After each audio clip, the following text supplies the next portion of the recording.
Trump administration India government കൊടുത്ത താക്കീതാണ് ഈ സംഭവം. അതായത് ബിരൻ സിംഗിനെ മാറ്റണം. അതേപോലെ തന്നെ ഇന്ത്യയിലെ പല സ്റ്റേറ്റുകളിലും ഈ ഫോഴ്സ്ഫുൾ കൺവേർഷൻ എന്നും പറഞ്ഞുകൊണ്ട് ബില്ലുകൾ പാസ്സാക്കി. സ്റ്റേറ്റുകളാണ്, യൂണിയൻ ഓഫ് ഇന്ത്യ അല്ല. ഇതിൻ്റെ പേരിൽ 1400 പരം വിവിധ ക്രിസ്ത്യൻ മിഷണറിമാരെ പല ജയിലുകളിലാക്കിയിട്ടുണ്ട്. ജയിലുകളിൽ, ഇന്ത്യയിലെ പല ജയിലുകളിലും, പ്രത്യേകിച്ച് BJP ഭരിക്കുന്ന സ്റ്റേറ്റുകളിൽ, UP-യിലാണെങ്കിലും മധ്യപ്രദേശിലാണെങ്കിലും പല സ്റ്റേറ്റുകളിൽ.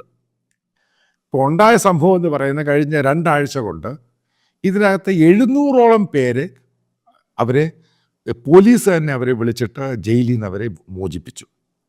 എന്നിട്ട് ഗവൺമെൻറ്, അവിടുത്തെ പല സ്റ്റേറ്റ് ഗവൺമെൻറ്റും പോലീസിനോട് പറഞ്ഞിരിക്കുന്നത്, ഹോം ഡിപ്പാർട്ട്മെൻറ്റ് കൊടുത്തിരിക്കുന്ന നിർദ്ദേശം, ഈ കേസുകളൊന്നും ഫർദർ എടുക്കരുത്, പ്രശ്നം എസ്കലേറ്റ് ചെയ്യാൻ സാധ്യതയുണ്ട്, ട്രംപിന് താല്പര്യമുള്ള വിഷയമാണ്. സംഭവം ഇവിടെ നിന്ന് ഇങ്ങോട്ടാണ് പോയത്.